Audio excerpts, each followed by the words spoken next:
détester sa vie, je sais pas si c'est le bon terme, franchement, mais il y a eu un moment où j'ai fait une grosse dépression, oui. Je pouvais plus marcher, je pouvais plus dormir, je pouvais plus manger. J'ai vu des médecins, des médiums, j'ai vu des chamans. Je voyais tout le monde. C'était hyper T'as vu des intéressant. chamans? Attends, on peut faire une petite pause. C'est-à-dire que les gens regardent les réseaux sociaux en pensant que c'est la nouvelle norme. Il faut arrêter de se comparer à de la publicité. Pourquoi ça te choque que les gens se disent « Ouais, Marine, elle est parfaite ». Parce que les gens ne savent rien. Je me suis demandé, parce que tu sais, quand on te voit sur Internet, Marine, tu fais parfaite. Avec mon feed pourri, là. Oui, avec ton feed pourri, c'est bon. Ce que je disais à Maïté, il va changer ton feed pourri, tu seras contente, tu auras un joli feed. Ok. Ça servira à rien, t'auras pas plus de vues, mais tu seras contente. Hein. Ah bah oui, parce que je pense pas que ça fasse...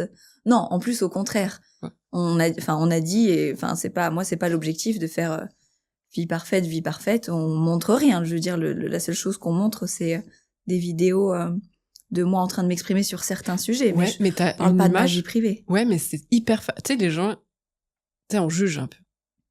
On se fait une opinion, plutôt. Ouais. Pas forcément juger. Ouais. Et toi, t'as l'air parfaite. Physiquement? Parce que je parle pas de ma vie privée, donc je comprends pas de quoi on parle. En fait, t'as l'air lisse, t'as l'air parfaite physiquement. I don't know, parce que non, mais je veux dire, c'est parce que tu me dis ça dans quel sens? Non, parce qu'en fait, c'est comment tu bouges, comment tu... Donc, le bordel, il est dans ta vie privée, c'est ça que tu veux nous dire? Non, c'est pas ça que je veux dire. Non, c'est que les gens parfaits. Ce qu'on dit des gens parfaits, c'est que tout est parfait. Tu vois ce que je veux dire?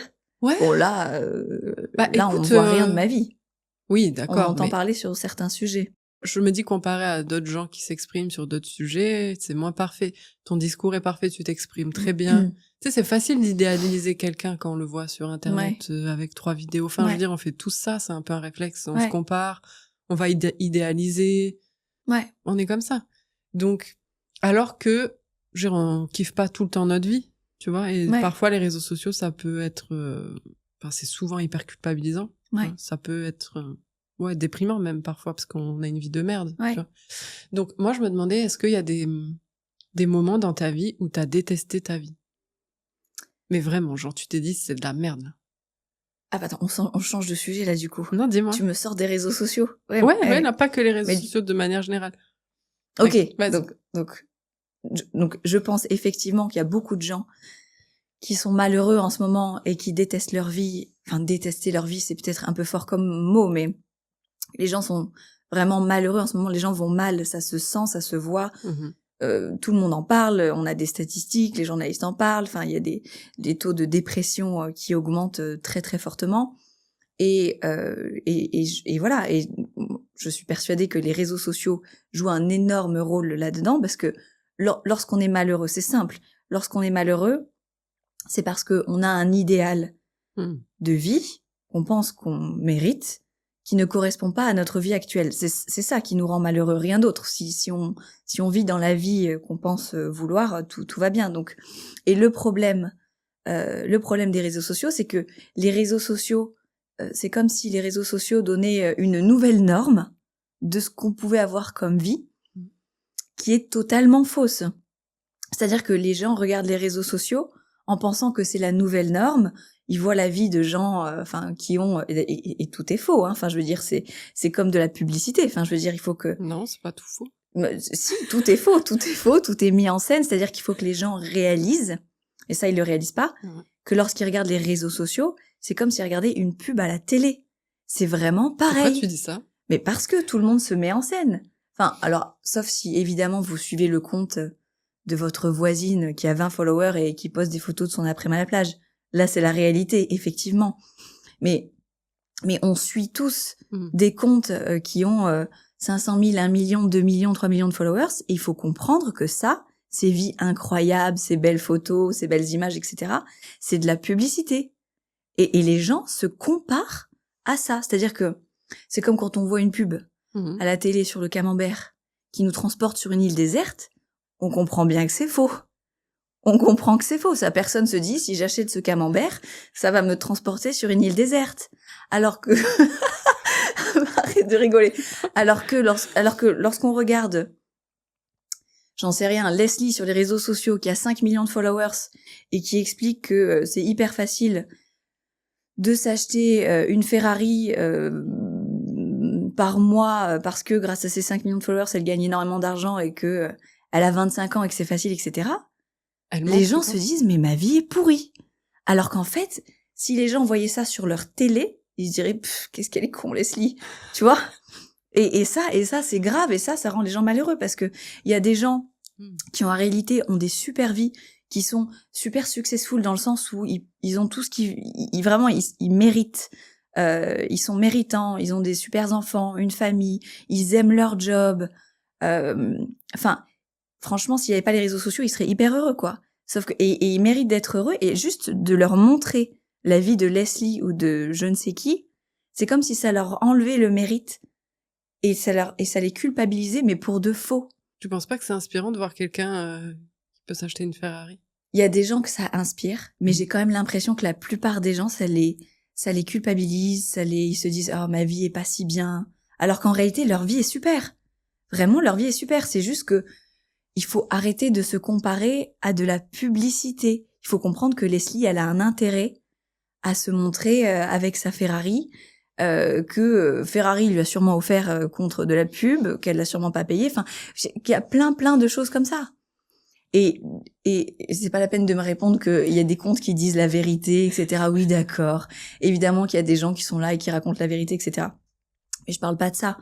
Je parle des 90-95% des comptes et ce que les gens suivent. Parce que les gens, quand ils suivent leur voisine qui a 30 followers et qui met sa photo à la plage, bah, ça les culpabilise pas. Oui. Ils se disent, oh, c'est nul ou c'est cool. Enfin, peu importe. Ils s'en foutent un peu.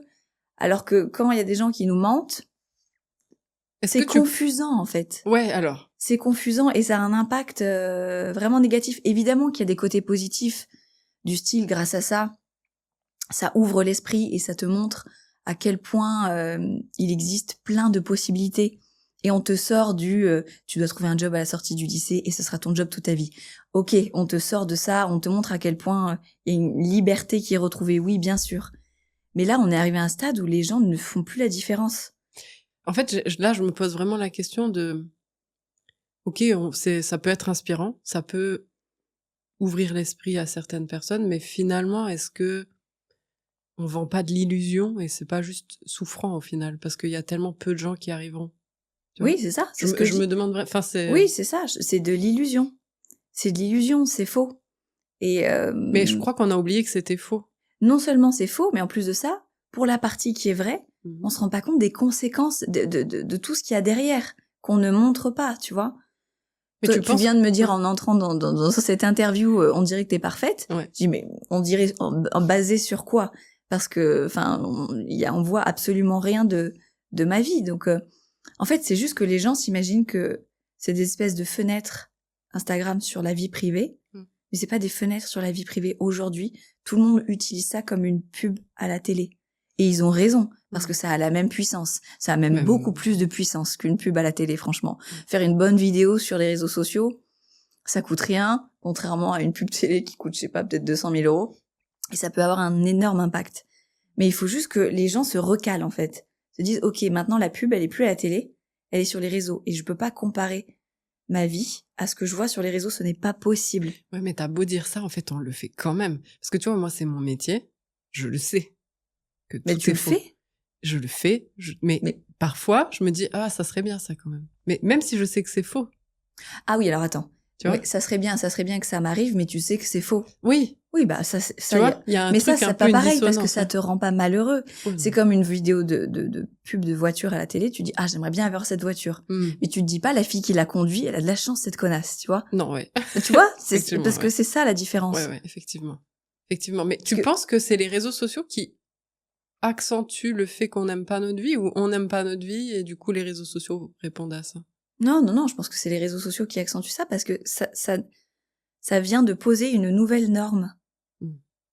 Alors qu'avant, la norme, c'était quoi? La norme, c'était ce que tu voyais toi-même de ton entourage. Comment vivent tes voisins, comment vit ton boss, comment vivent tes parents. La norme, bon là je reviens très en arrière, hein, mais bon, la norme c'est ce que tu voyais de ton entourage. Et avant tu te comparais à ton entourage, tu disais bah ça va, je suis ok, tu vois, en fonction de l'entourage. Mais là, on se compare à des gens, soit qui nous mentent, soit qui ont des millions et des milliards. Mais ces gens-là, ça représente pas du tout. Toi, tu t'es déjà comparé? Mais je sais pas, mais pas du tout. C'est bizarre. Comme je suis pas très réseaux sociaux. Ah, mais parle-nous de ça. J'ai toujours su que c'était faux. Même de genre Facebook en 2008, quoi. Je sais pas quelle année. Mais c'était pas pareil. Facebook, on se mettait pas en photo dans des situations genre ma vie est trop stylée. C'était pas pareil. Ouais, c'est vrai. C'était un peu plus. J'ai mangé une pomme. Oui, j'ai mangé une pomme, donc. Donc c'était pas pareil Facebook.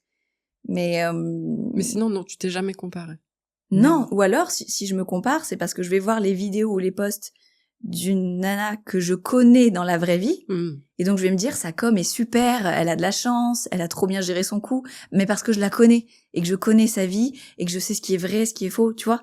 Mais quelqu'un que je connais pas du tout, qui va m'expliquer qu'elle a une vie incroyable parce que, quelles qu'en soient les raisons, parce qu'aujourd'hui tout le monde donne des raisons incroyables, hein. Soit parce qu'elle travaille pas et qu'elle s'occupe de son mec, soit parce qu'elle est entrepreneuse, qu'elle gagne des milliards et qu'elle est hyper libre, soit parce que son job c'est de se faire prendre en photo et que du coup elle travaille pas et qu'elle gagne de l'argent. Bref, tout le monde a des super raisons. Mais ça, non, je n'y crois. Enfin, soit j'y crois pas du tout, soit je me dis, bah, c'est sûrement vrai, mais elle doit avoir des problèmes aussi à côté, tu vois. Enfin. Et pourquoi ça te choque qu'on trouve que t'es une image lisse et que les gens se disent, waouh, Marine, elle est parfaite en ligne? Parce que c'est bête. Ah. Parce que c'est bête. Pourquoi c'est bête? Bah parce que les gens ne savent rien. Il faut pas faire ça. En fait, ils se mettent en danger en faisant ça. Voilà, ok. Ils se mettent en danger parce que c'est hyper dangereux. Ils connaissent pas ma vie. Je peux avoir une vie horrible à côté et prendre le micro et dire ce que je pense de l'assistanat. Ça n'a aucun rapport. Ouais, mais tu vois, ils font un rapport. Ils font le rapport, mais ils ont tort et ça les rend malheureux. Et si ça se trouve, celui qui se dit ça, celui ou celle qui se dit ça, il a une vie peut-être privée qui est bien, et ça serait pas difficile, bien plus riche que la mienne. Pourquoi ce serait pas difficile? Parce que je suis entrepreneur et donc j'ai mis ma vie privée de côté. Ok. Mais est-ce que toi, il y a des, tu sais ce que je te disais au début, est-ce qu'il y a des moments où t'as détesté ta vie? Ou t'as jamais détesté ta vie? Détester sa vie, je sais pas si c'est le bon terme, franchement, mais mais oui, il y a eu un moment où j'ai fait une grosse dépression, oui. Ça, je pense que ça nous arrive tous, à un moment ou à un autre. Ah, mais tu vois, on n'en parle pas beaucoup. Ouais. C'est un peu tabou, je pense aussi, tu vois. De plus en plus, quand même, hein. Moi, je trouve que là, depuis 4-5 ans, on en parle de plus en plus, et c'est génial. Il y a beaucoup d'interviews à ce sujet, c'est plus libre. Les gens n'ont plus honte de dire qu'ils ont fait un burn-out, qu'ils ont fait une dépression. Ouais, ça c'est vrai. Il y a plus la honte de.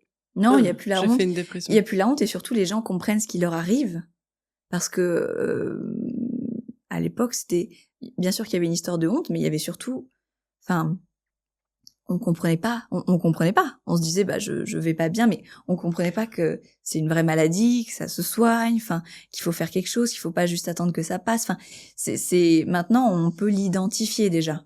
Ouais, avant c'était ta gueule, t'es faible et avance. Oui, et puis c'était ça se soigne pas, faut juste attendre, tu vois, ou serre les dents. Ouais. Tu vois. Maintenant on en parle. Et comment t'as fait pour passer de ce moment où bof, ma vie elle est bof, je fais une dépression, à je vais mieux et je kiffe ma vie.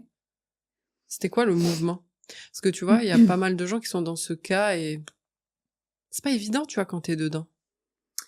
Non, c'est même horrible. Ouais. C'est terrible. Ouais. C'est horrible. Tu te dis je vais jamais m'en sortir en fait. Tu te dis je vais mourir. Enfin non, tu te dis je suis morte. Enfin moi vraiment je me suis dit ah bah je suis morte. Voilà. C'est. Mais du coup là t'es pas morte, on te voit. Donc, oui. Ce n'est pas ton hologrammia. Oui. Pas non, encore. Pas encore. Mais du coup, c'est quoi le process, sans rentrer, tu vois, dans les détails hyper perso, mais genre, tu sais, le process que t'as eu, tu vois, où tu t'es dit, je suis morte, je suis hyper vivante, quoi. C'est hyper long. Ça a pris des années et le process qui a été le mien n'est pas forcément le bon pour quelqu'un d'autre, c'est sûr, mais moi, quand j'ai craché vraiment et je suis tombée et il y a eu un moment où c'était trop, ça a commencé par une énorme crise d'angoisse. Ok. J'en faisais souvent des crises d'angoisse. Avant l'épisode. Avant l'épisode, j'en faisais souvent. J'ai eu des périodes où j'en faisais une par mois, une par semaine, d'autres une par an. Enfin, et à chaque fois j'appelais les pompiers. Je pense que j'ai fait tous les hôpitaux de Paris. Mais t'appelais les pompiers parce que tu paniquais? Non, parce qu'à chaque fois j'avais l'impression que j'étais en train de mourir, en fait. C'est horrible. Et tu sais ce qui créait déclenchait, ces crises d'angoisse? Non. C'était toujours la même chose ou c'était des trucs random? Non, c'est pas comme si c'était un truc identifié, c'est-à-dire que tu fais une crise. C'est comme ça. Mais oui, mais c'est comme ça, c'est-à-dire que comme quand tu bosses pas sur toi, elle arrive et tu sais pas pourquoi elle arrive. Mais en fait, maintenant je sais. En fait, elle arrive parce que tu vis, t'as une vie qui ne te correspond pas. Et tu passes ton temps à te forcer à faire des trucs, à pas prendre soin de toi mentalement, à ne jamais être dans le plaisir, à toujours être dans l'efficacité, toujours être dans la productivité. J'avais jamais de moment de plaisir. C'est-à-dire que... C'est où ça, tu vois? Moi, déjà, j'aimais pas trop le week-end parce que du coup, personne répondait à mes emails. J'étais ce genre de meuf. C'est ça. Donc, j'aimais pas le week-end. Tout ce qui comptait pour moi, c'était la productivité, l'efficacité. En fait, j'étais tellement dans une phase de survie, d'entrepreneuriat. Mais t'avais pas d'argent? Non, j'avais rien, j'avais pas d'argent. Donc t'étais non, j'étais réellement en survie. Premier degré survie. Oui, premier degré. Ok. J'étais vraiment. Mais après, même quand ça allait mieux, j'étais restée en survie, tu vois. J'ai eu du mal à sortir. Bah, c'est normal parce que t'étais dedans, tu vois. Oui, ça ok. Donc tout le plaisir était sorti de ma vie, quel qu'il soit, quel que soit, n'importe quel type de plaisir. Même la nourriture, je mangeais toujours la même chose pour aller plus vite, tu vois. Ah ouais. Donc il y avait plus de plaisir sur la nourriture, il y avait pas de divertissement. J'avais pas de relation avec mon mec. Enfin, tu vois, genre, il y avait plus, c'était juste de l'efficacité. Et j'ai tenu hyper longtemps comme ça. Mais Combien vraiment. de temps 10 ans. Ouais. J'ai tenu hyper longtemps comme ça. Mais t'es solide, hein. Ouais. Mais c'est pas bien. De ouf. Oui, mais c'est pas bien. Il aurait mieux valu cracher avant. Bah oui, parce qu'après, tu prends les 10 ans. Bah, après, c'est trop, tu vois. Puis après, faut tout réapprendre. Ah ouais. Et donc, ça a tenu 10 ans. J'ai craché. Et donc, je faisais mes petites crises, hein, d'angoisse parce que, bah, évidemment, mon corps me disait qu'est-ce que tu fous en fait, tu vois, je veux dire, j'ai appelé les pompiers, ils m'amenaient à l'hôpital et à l'hôpital on me disait mais y a rien quoi. Moi je disais mais c'est pas possible qu'il y ait rien, je meurs là je pars. je sens que ça va pas, je sens qu'il y a quelque chose de très très grave, tu vois. Et il y avait rien. Il me disait mais y a rien. Trouvez-vous des amis. Oh putain, tu vois. Vraiment donc ça a duré très longtemps. Ouais. Et un jour au bout de 10 ans, il y a eu un énorme crash. Là, ça a commencé par une crise d'angoisse, mais parce qu'en général, ça s'arrêtait au bout de quelques heures. Ok. Le temps de faire l'aller-retour, hôpital et tout, rentrer chez moi, enfin bref. Donc ça a duré quelques heures, environ 4-5 heures. Ce qui est beaucoup, hein, en crise. Hein. Ouais. Et là, quand j'ai craché, j'en ai fait une énorme, et c'est comme si elle s'était jamais arrêtée. C'est comme si elle avait duré 6 mois. Oh my god. C'était horrible. C'est comme si elle avait duré 6 mois. Je pouvais plus marcher, je pouvais plus dormir, je pouvais plus manger. Je me réveillais, enfin, le matin, j'avais la boule au ventre, tu sais, le même truc que tu ressens comme si tu allais monter sur scène, tu vois. Mais H24. H24. C'était horrible. Mais tu fais comment? C'était horrible. Enfin, tu vois, je pose des questions un peu cons, mais parce que, en fait, tu sais, quand tu me racontes ça, je me compare. Alors, je me mets à ta place, je veux dire, et je me dis, mais moi, Non, c'était horrible, franchement, ça te donne des idées très noires, quoi. Tu te dis, mais je peux pas continuer, il faut que ça s'arrête, tu vois.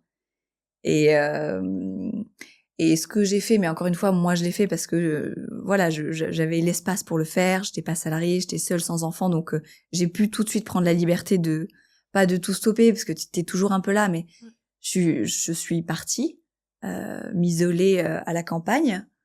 Au début, j'ai vu ma psy, je me rappelle au tout début quand il y a eu la crise, et elle m'a dit c'est trop là, je peux pas gérer. Ta psy, elle t'a dit ça? Ouais, elle m'a dit il faut que vous alliez voir un psychiatre parce que c'est une psychologue, tu vois. Ah oui. Elle m'a dit là c'est trop, je peux pas gérer, enfin il y a un risque, donc il faut que vous alliez voir un psychiatre, tu vois. Si, je dis ouais, OK.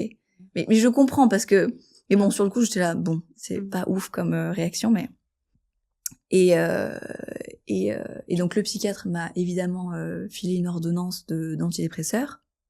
Et je m'étais dit bon Marine, essaie de gérer sans, tu vois, et puis bon, t'as l'ordonnance, tu verras ce que t'en fais. Je suis partie m'installer, je sais pas, je suis restée 4-5 mois, je suis restée longtemps à la campagne. Et là, je me suis vraiment enfermée, je me suis isolée et j'ai passé mon temps à essayer de me retrouver, quoi, via la lecture beaucoup. J'ai lu tout ce que je pouvais trouver sur le sujet. Ah oui, donc pas genre Les Misérables, quoi. T'as lu du dev perso, mais tout, du dev perso, des livres de psychiatres ou de psychologues, des livres scientifiques, des livres spirituels, des livres sur la religion, tout ce que je pouvais, j'ai tout lu. J'ai tout lu, j'ai vu des médecins, j'ai vu des médiums, j'ai vu des chamans. T'as essayé de comprendre, Je voyais tout le monde. Ok. Mais c'était hyper T'as vu intéressant. des chamans? Attends, on peut faire une petite On pause. a vu avec Maïté, on est allé voir un chaman dans la forêt, hyper loin en voiture. On est allé voir un chaman dans la forêt, hyper loin. Mais en France? Oui, en France, oui, mais bien, il y en a plein, bien sûr. Vas-y, ok, vous avez fait quoi? Ben, on est allé le voir. Ouais. Dans sa petite cabane dans la forêt. On a roulé hyper longtemps. Maïté m'a énormément soutenue pendant cette période. On a roulé hyper longtemps, on est allé le voir et après, je me rappelle plus, franchement, Mais c'est genre mystique un peu ou c'est comment? Non, c'est mystique. Il t'assied sur une chaise face à lui, Ok. dans la forêt, vraiment dans la forêt. Il te fait des manipulations, mais sans te toucher. Il te parle, il te donne des recos. Je crois qu'il m'avait donné des recos de livres en partant. Il te libère les chakras. Il te fait des trucs. On adore ça. Libération des chakras. Il te libère les chakras. Enfin bref. Je peux pas te dire ce en quoi je crois et ce en quoi je ne crois pas, puisque j'ai tout essayé d'un coup. Ouais. Tout. Ok. Sauf les médicaments. C'est le seul truc que j'ai pas essayé. Mais j'ai tout essayé d'un coup. J'ai vu énormément de gens. J'ai lu énormément de livres. Et je me suis dit, c'est pas possible. Enfin, il faut trouver la solution. Ok. Et au final, la solution, elle est dans le temps. Elle est dans le fait de se retrouver soi-même. Mais c'est hyper dur de comprendre qu'il est possible de se perdre. C'est hyper dur à comprendre pour quelqu'un qui n'est pas encore passé par là. Le concept est tellement... Mais tu vois, à cette époque-là, parce que évidemment tout le monde te dit repose-toi, dors et fais des trucs que t'aimes. Ça donne envie de mettre des coups de coude. Repose-toi, dors et fais des trucs que... Ah oui, et c'est vrai, et j'ai vu un médecin à Paris qui m'a dit il faut que vous marchiez dans la forêt, que vous preniez des bains. J'ai pas de baignoire chez moi. Débrouillez-vous, prenez des bains. J'étais d'accord. Bon, voilà, tu vois, c'est... C'est tout. Non, mais premier degré, c'est ce qu'il t'a dit? Oui, c'est ce qu'il m'a dit. Ok. Il y avait un truc un peu vrai, parce qu'il me disait, il m'a dit, c'est comme si vous aviez un appart de 200 mètres carrés, mais que vous viviez que dans les toilettes de 20 mètres carrés. Vous n'utilisez pas l'espace. Il me dit, c'est ce que vous êtes en train de faire là. Et sur le coup, je comprenais pas, je disais, il est con, il veut que je prenne des bains, il me dit que je vis dans les toilettes. Je me dis, qu'est-ce que c'est que ce médecin? Et mais maintenant je comprends. Okay. Je comprends très bien cette métaphore. Et effectivement, c'est le cas. Et donc évidemment quand tout ton entourage te dit fais les trucs que t'aimes, je dis mais je sais pas ce que j'aime. Oui, mais c'est ce que j'allais dire, ouais. Et ça c'est chaud. Parce qu'en fait quand tu t'es déconnecté du plaisir 10 ans, bien sûr. merci quoi. Mais je sais pas ce que j'aime. Bah tu sais pas qui tu es, qui tu aimes, tu sais pas ce qui que tu aimes. Si je devais me décrire, j'aurais pas pu me décrire. Ah oui, OK. Tu vois, et de redécouvrir tout ça. Ouais. Parce que c'est pas rien, on est des personnes. Je veux dire, on est complexe, tu vois, de redécouvrir tout ça. C'est chaud. Ça prend énormément de temps. Donc disons que la phase physique de la maladie, elle a dû durer 6 mois. Physique du style, j'arrive plus à manger, j'arrive plus à me lever, j'ai l'impression que je vais m'évanouir tout le temps. Elle a dû durer 6 mois. Mais psychologiquement, petit à petit, ça va de mieux en mieux. Mais psychologiquement, je trouve que ça a quand même bien duré 3 ans. Après, c'est pas 3 ans au fond. Ouais. Si tu fais le job, hein. Ouais. Parce que si tu fais pas le job, ça peut être 3 ans au fond, hein. C'est pas 3 ans au fond, tu vois. Tous les jours, tu dis, ah, ça va. Enfin, bref. Mais donc, et quand je me suis renseignée sur tout ça, quand j'ai traversé ce moment-là, je me suis dit, mais attends, les gens sont pas du tout accompagnés. Je me suis dit, mais comment font les gens? Parce que moi, j'ai quand même le luxe d'avoir pu me barrer, tout arrêter. Enfin, tout arrêter, j'étais quand même un peu là pour mes clients, mais de loin. Enfin, parce que j'avais quand même Maïté qui était avec moi à l'époque, qui a repris énormément de charges. Donc j'avais le luxe de faire ça. J'ai pas besoin de me lever tous les matins pour aller me faire gueuler dessus par mon manager au bureau. Ouais. Je comprends que les gens prennent des cachets, parce que si tu peux pas aller t'isoler pour lire des livres, enfin... Mais même sans aller jusque-là, quelqu'un qui explique les phases, qui explique pourquoi ça t'arrive et comment tu vas t'en sortir et que tu vas t'en sortir et que ça arrive à tout le monde, mais personne... Enfin, tu vois, à l'époque, je me suis dit, mais... Et après, évidemment, en me renseignant, j'ai trouvé des gens qui en parlaient. Mais je trouve qu'on est quand même... D'ailleurs, j'ai trouvé beaucoup plus d'Américains qui en parlaient que de Français. Et donc, je me disais, mais les gens qui parlent... Même les livres que j'ai lus, il y avait beaucoup de livres qui n'étaient pas traduits. Tu sais, mais les gens qui parlent pas anglais... Ils ont pas beaucoup de contenu sur ce sujet. Enfin, c'est pas fou. Enfin, et le fait de parler anglais, ça t'aide à du coup, t'as la palette d'informations et de contenu. Mais oui, ça doit être très très dur pour ceux qui se retrouvent dans cette situation seuls. Enfin, seuls ou avec des contextes de vie qui te permettent pas de travailler sur toi. Enfin, tu vois, les enfants, le job, En fait, ce que j'allais dire, les parents dont il faut s'occuper. Bah ouais. Oui, enfin, mais tout. Et comment, du coup, après, t'es revenu dans la vie? Ça arrive pas d'un coup. Ouais, mais... C'est juste qu'il y a un moment, tu te traînes jusqu'à Paris, quoi. Ah, ok. Tu vois, il y a un moment, il faut y retourner. Ouais, mais comment, en fait, c'est ouais. Non, mais c'est pas une décision en mode, allez, hop, demain, j'y retourne. Pas du tout. C'est qu'il y a un moment, tu dis, bon... Ça va durer jusqu'à quand? Il faut que j'aille arroser mes plantes. Enfin, tu vois, genre, il faut que je retourne à Paris. Ça, c'est pas du tout une décision. Tout ça, c'est juste, tu continues, en fait. Tu vois, tu continues, et il y a un moment, mais comme j'avais accès à tout ce contenu et que je m'étais renseignée sur tout ça, je savais, oui, j'avais l'espoir grâce à tous ces contenus j'avais l'espoir que ça passe. Et voilà, tous disaient la même chose dans tous les cas, que ce soit spirituel, religieux, scientifique. Dans tous les cas, tout le monde disait la même chose. C'est passager à partir du moment où tu t'en occupes. C'est passager. Après, même dans certains cas, si vraiment tu ignores le truc, c'est passager. Ça ne peut pas durer toute ta vie, c'est impossible. Ou alors vraiment t'as une vraie maladie, tu vois. Mais donc j'avais cet espoir. Donc après tu vois, tu continues à avancer, mais il y a pas un moment où c'est terminé, pas du tout. Et il y a même des moments, il y a 1 an ou 2, je t'aurais dit que c'était terminé. Mais maintenant, en fait, quand je vois ce que je ressens aujourd'hui, je me dis, c'était pas terminé. Tu vois, parce que juste le fait de te dire que ça va mieux, tu penses que c'est terminé, mais en fait, t'oublies dans quelle énergie t'es capable d'être quand t'as 15 ans. En fait, c'est ça que tu retrouves. Tu dis, mais c'est vrai. C'est vrai qu'on est capable d'avoir cet engouement, cette énergie. Moi, j'avais complètement oublié. En fait, moi, j'étais à 30% tout le temps. Et j'oublie. T'oublies que tu peux monter, que t'es à 30%, t'as l'impression que t'es à 90. Non, pas du tout. Pas du tout, t'es à 30%. Kiff, en fait. Ce plaisir, tu le retrouves. Oui, oui, ça se retrouve. Après, c'est toujours la même chose. Il faut s'occuper de soi.